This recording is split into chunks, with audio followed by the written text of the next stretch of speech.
மழையுடன் கூடிய வானிலை காரணமாக வடக்கு கிழக்கு உள்ளிட்ட நாட்டின் பல பகுதிகளுக்கும் பாதிப்பு ஏற்பட்டுள்ளது. கடந்த 24 மணித்தியாலங்களில் அம்பாறை பொத்துவில் பகுதியில் அதிக மழைவீழ்ச்சியாக 145.8 மில்லிமீட்டர் மழைவீழ்ச்சி பதிவாகியுள்ளதாக வளிமண்டலவியல் திணைக்களம் தெரிவித்துள்ளது. இன்று அதிகாலை முதல் பெய்து வரும் கடும் மழையினால் வயல்நிலங்கள் மற்றும் தாழ்நில பகுதிகள் பலவும் நீரில் மூழ்கியுள்ளன. வீதிகளும் நீரில் மூழ்கியுள்ளதால் போக்குவரத்திற்கும் இடையூறு ஏற்பட்டுள்ளது.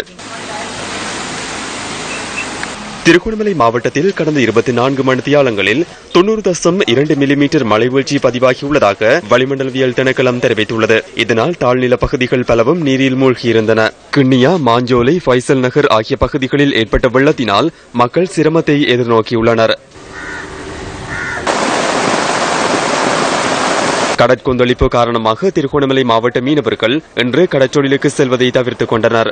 மட்டக்களப்பு மாவட்டத்திலும் தொடர்ச்சியாக பெய்து வரும் கடும் மழை காரணமாக மக்களின் இயல்பு வாழ்க்கை பாதிக்கப்பட்டுள்ளது. மட்டக்களப்பு மாவட்டத்தில் கடந்த 24 மணித்தியாலங்களில் 85.4 மில்லிமீட்டர் மழைவீழ்ச்சி பதிவாகியுள்ளது. கடும் மழையினால் பட்டிருப்பு வாவியின் நீர்மட்டம் அதிகரித்துள்ளது. களுவாஞ்சிக்குடி, எருவில் ஆகிய பகுதிகளில் உள்ள வீதிகள் சில நீரில் மூழ்கியுள்ளன. இதேவேளை கடற்கொந்தளிப்பு காரணமாக மீனவர்கள் மீன்பிடி நடவடிக்கையில் ஈடுபடுவதை தவிர்த்து வருகின்றனர். மலையகத்தின் பல பகுதிகளிலும் தொடர்ச்சியாக பெய்து வரும் கடும் மழை காரணமாக மண்மேடுகள் சரிந்து விழும் அபாயம் ஏற்பட்டுள்ளது. அதிக மழை மற்றும் பனிமூட்டம் காரணமாக வாகன சாரதிகளை அவதானத்துடன் செயற்படுமாறு அறிவுறுத்தல் விடுக்கப்பட்டுள்ளது. குறிப்பாக மலையகத்தில் நிலவும் அதிக பனிமூட்டம் காரணமாக விளக்குகளை ஒளிரவிட்டு வாகனத்தை செலுத்துமாறு போலீசார் தெரிவித்துள்ளனர்.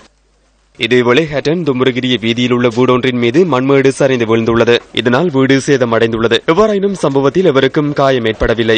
மேல்கொத்மலை நீர்த்தேக்கத்தின் நீர்மட்டம் அதிகரித்துள்ளது. இதனால் 4 வான்கதவுகள் திறந்துவிடப்பட்டுள்ளதாக எமது செய்தியாளர் குறிப்பிட்டார்.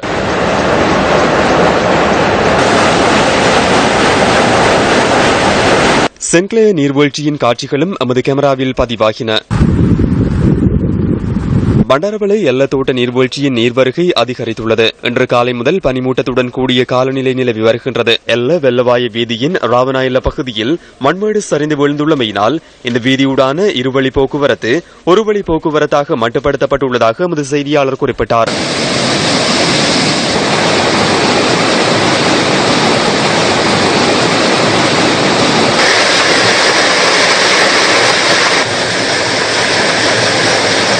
கேகாலை பகுதியில் இன்று அதிகாலை முதல் கடும் மழை பெய்து வருகின்றது.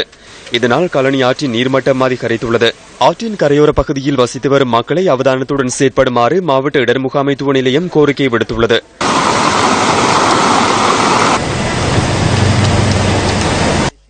காலி மாவட்டத்தின் மாதுகங்கை நீர்த்தேக்கத்தின் நீர்மட்டம் அதிகரித்ததை அடுத்து பலப்பிட்டிய பகுதியில் உள்ள 25 வீடுகளுக்குள் வெள்ளம் உட்புகுந்தது.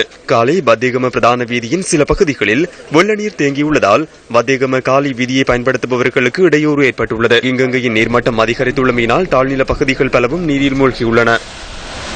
காலி நகரின் அகங்கம மற்றும் ஹபராதுவ பகுதிகளில் நேற்றிரவு முதல் கடும் மழை பெய்து வருகின்றது. அம்பலான்வாத்த, தால்பே, கஹவென்ன ஆகிய பகுதிகளில் வெள்ளம் ஏற்பட்டுள்ளது.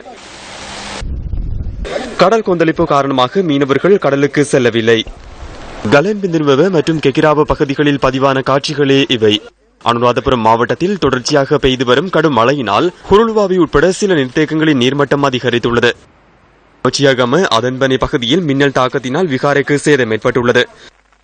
கடந்த 24 மணித்தியாலங்களாக கம்பஹா மாவட்டத்தில் தொடர்ச்சியாக மழை பெய்து வருகின்றது. இதனால் அத்தனகலு ஓயாவின் நீர்மட்டம் அதிகரித்துள்ளது. தெதுரோயா, வேரகல, மவ்வாறு என்ற 3 குளங்கள் நீர் நிரம்பி வலியும் நிலையில் இருக்கிறதால தெதுரோயா குளத்தையும் நாங்கள் வேரகல குளத்தையும் வான்கதவுகளை திறந்து விட்டிருக்கிறோம். தெதுரோயா குளத்துல 5 வான்கதவுகளை 3 அடிக்கு திறந்து விட்டிருக்கிறோம். அதே மாதிரி வேரகல பிரதேசத்துல 4 வான்கதவுகள் 6 அங்குலம் வீதம் திறக்கப்பட்டிருக்குது. சகல அதிகாரிகளுக்கும் இந்த டிசாஸ்டர் மேனேஜ்மெண்ட் சென்டருக்கும் எல்லா பிரதேச செயலாளருக்கும் அறிவித்திருக்கிறோம். தெதுரோயா நீர்த்தேக்கத்திலிருந்து வெளியேறும் நீர் தெதுரோயா வழியாக புத்தளத்தில் இருந்து வெளியேற்றப்படும். பிரதேசங்களில் இருக்கும்வர்கள் இது சம்பந்தமாக அவதானத்துடன் இருக்க வேண்டும் என்று கேட்டுக்கொள்கின்றோம்.